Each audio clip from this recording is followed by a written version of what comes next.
We have Jonathan, the UABC middleweight champion, Jonathan Suavecito de la Cruz. All Yes, right. sir. He is scheduled to fight Michael El Gallo de Guerra. Can't even say it right. Take some Garcia. Come on, practice. man. What you mean I can't ta- say it? El Gallo de Guerra. There you go. Gallo de Guerra. Yep. So you guys are scheduled to meet September 12th for Jonathan's UABC middleweight title. And you're coming all the way from Arizona. Jonathan, you're in Maryland. I want to first thank you guys for being a part of the card. And just if you can each tell me what it means to be part of an adaptive boxing event. This is the first card with seven fights, 14 fighters, the largest that's been out there. So I'll start with you, Jonathan. What's it mean to be a part of a card like that? It means a lot to me because I've grown up in boxing, and I never really got to excel in the amateur boxing world as a youth.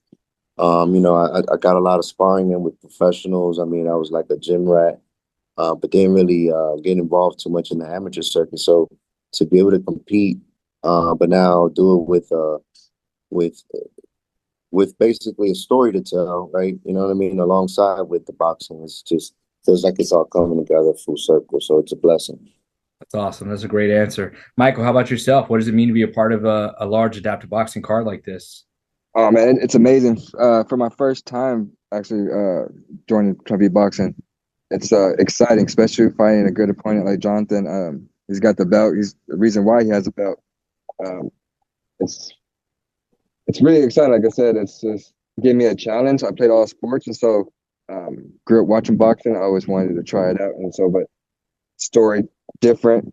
End up in a wheelchair, so now I get to really try it and try the adaptive boxing and try to put the boxing on the map. That's awesome. That's a great answer. Now, Michael, you also play other sports, right? Yep. So what other sports do you play?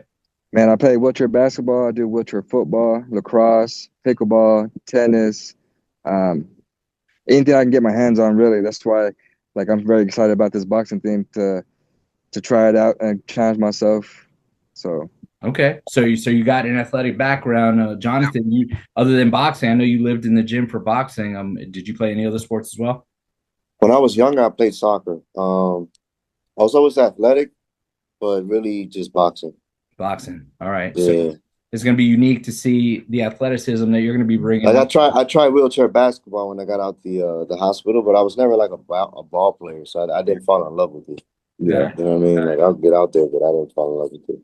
All right. And that's, you bring up something great that's why I love that we're pushing adaptive boxing because not everybody loves wheelchair basketball. Not everybody loves, quad rugby. So to yeah. have a new sport that people can, dive into like this is really cool. But Jonathan, so you have somebody you've lived in the gym, you have somebody that's really athletic that's coming at you to try to take your title away. Uh, how does that make you feel? What do you think about that?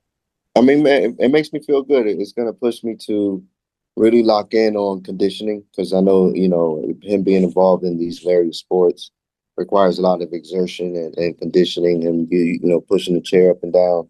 So, I respect him a lot. So, I don't underestimate him. So it's just gonna push me to really get the best out of myself. Good answer.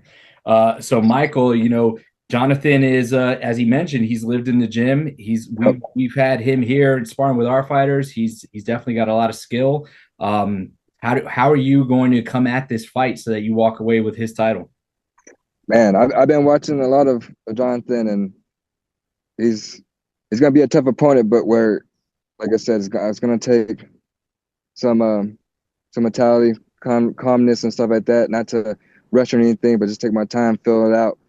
Try to make him work. We're both gonna work. We're gonna put a show on.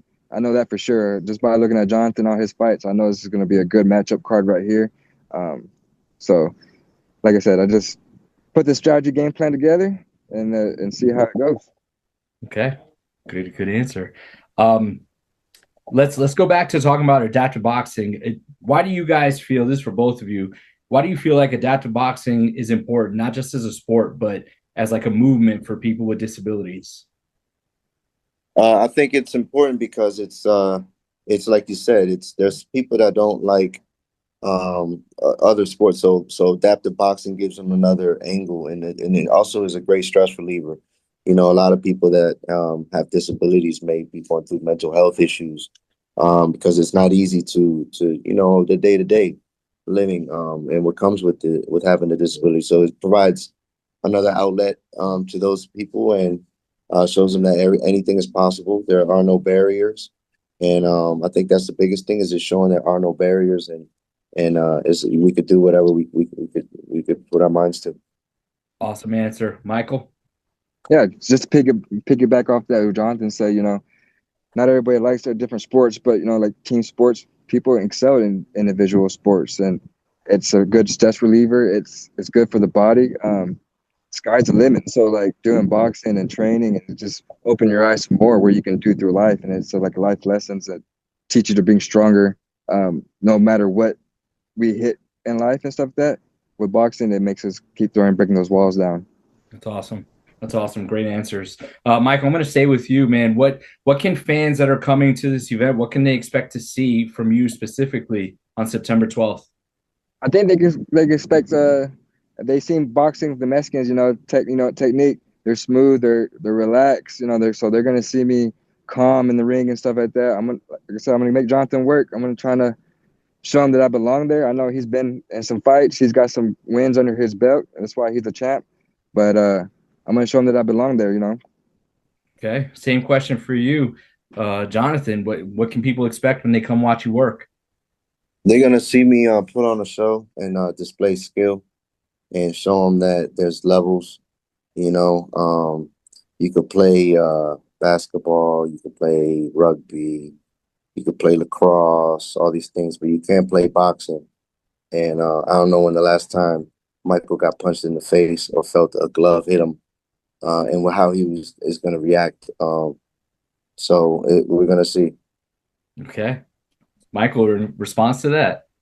Oh man, he's gonna be surprised. He's gonna be surprised the way I react and how I'm prepared for this fight. So Awesome. All right. So, guys, I'm going to ask each of you, and I want to know who wins this fight on September 12th? Who gets their hand raised, and how does it happen? Michael. Oh, of course, it's gonna be Garcia at the end of the winning. I think we're gonna go all 3 rounds. It's gonna be a close one. Like I said, he's a skilled fighter. That's what's gonna make me prepare really strong for him this last couple months coming up. So, like I said, I see my hand raising at the end of the round by the spike rule. Okay. Jonathan, your response? He's trying. Is he going to still and still. Okay. So again, ladies and gentlemen, putting on a show and show them that muscles don't win fights. There. Skills pay the bills. Because you know he's coming in a little heavier than me, so I expect more speed, more precision. You know, so more timing. Love it. Gonna be some good stuff. All right. Well, folks, anybody that's going to be watching, you're going to be able to live stream it. That link will be provided in the future. But this event is going to be September 12th, 2026. Again, we have Michael El Gallo de Guerra Garcia, and he's taking on Jonathan Suavecito de la Cruz for the UABC Men's Middleweight Adaptive Boxing Championship. At this time, I'm going to have the both of you face off. All right. And we'll get a good shot of you guys. This is the first face off before we get you guys in person. You want me this way? Yep, just like that. That's perfect. All right. Just look straight ahead. The two of you looking at each other.